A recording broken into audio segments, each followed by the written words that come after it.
You know, friends, at one time, Chassidim on the way to Lublin, to the Holy See of Lublin, Mamish ran out of food. You know, they were all like little holy hippies going to their holy master. And, you know, hitchhiking, going, walking. Was a group of 20 Chassidim and just came to a point they just didn't have anything to eat in days. So one of them says there is no other way. One of the Chassidim goes to the next village and he says, what's going on in this city? Don't you know that the greatest Rebbe in the world is on his way to come to this village? Say, which Rebbe, what Rebbe, when Rebbe? The holy Perfect Rebbe, Gewalt. He says, I'm afraid to mention his name, he's so holy. And he's telling stories, you know, he can cure the sick in a minute. People who had no children for 100 years, he can have you have a child even before 9 months. He can do anything in the world. And he is telling stories, you know, people don't believe that such a thing exists. Okay, finally, you know, he goes back, they're waiting behind the trees there next to the synagogue, 20 people. He says, everything is prepared. And, you know, a Rebbe has to have a little, you know, this dignified look on his face. Okay, all the Chassidim, the 19 Chassidim surround him, and the one Rebbe who was chosen to be the Rebbe, he's walking, you know, his eyes closed, walks in. He knows how to do it. They come into the synagogue, and he's the Rebbe. And a very wealthy man walks up to him and says, Rebbe, can I have the great honor of inviting you and your followers to my house for a feast tonight? Gewalt, you know, thank God you heard our prayers. Gewalt. If you would only know how hungry we are, right? Anyway, to make it very short, they go there, Baruch Hashem, it's a Gewalt feast. They had so good since their own bar mitzvah, you know, I mean, okay, they ate for all of Israel. And not only of that generation, of all generations to come, you know. It's a Gewalt feast. Okay, here you have to open your heart. Then the rich man gets on his feet. And he says, my dearest brothers, I'm so glad you came to my house. I'm so glad the Rebbe came to my house.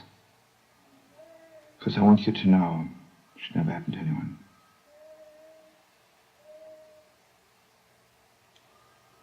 My little child is dying.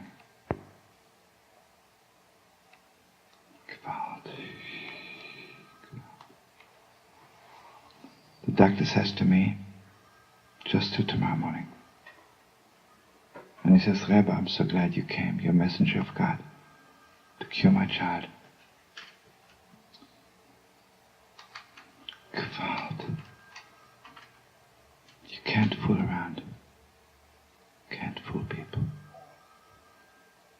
You know, all the Chassidim, you know, they never felt so broken on any Yom Kippur.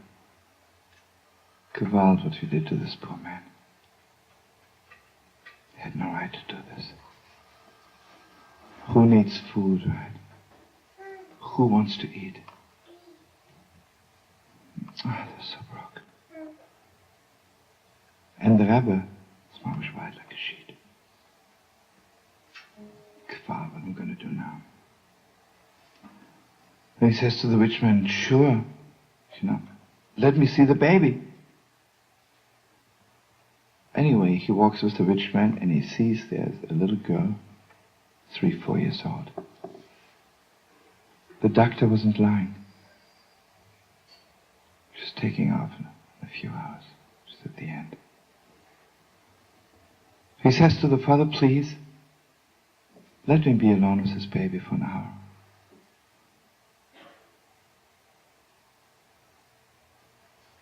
An hour later he comes out with the baby in his arms. The baby is laughing.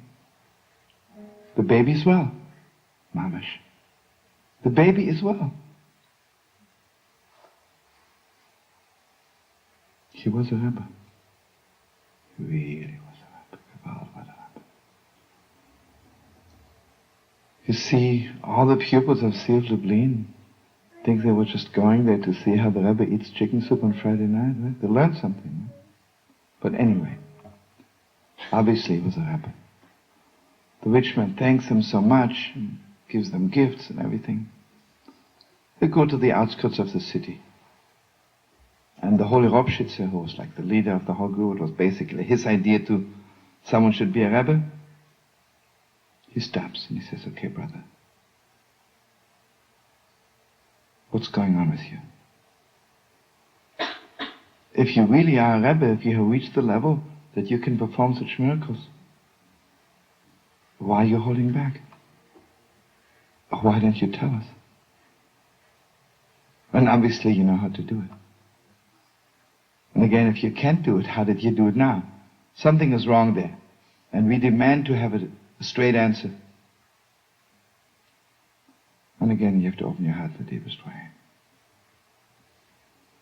He says, the truth is, I'm not a Rebbe. I don't know how to pray. I don't even know how to perform miracles. Don't know anything. But I want you to know one thing. I'm sitting there alone with this little baby. And suddenly one thing was clear to me.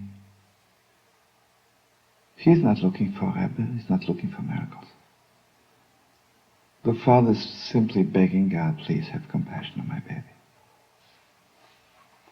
Sadly enough, stupidly enough, he thinks that I'm closer to God than he is. Which isn't true.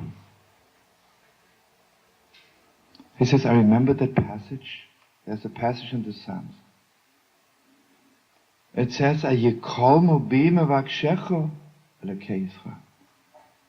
don't put to shame those who are looking for you, God, because of me. He says, Master of the world, the truth is, I don't know how to do it. But he's not looking for me, he's looking for you, God. He's only looking for you.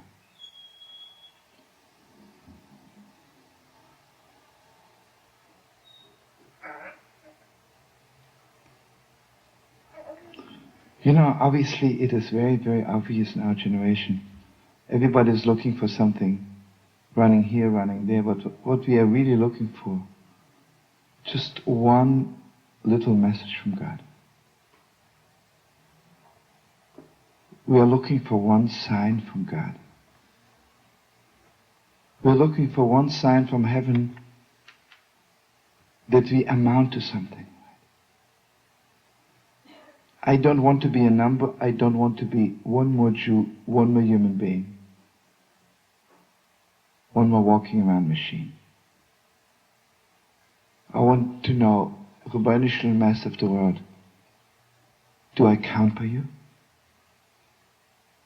Does it matter to you what I'm doing? Does it really matter?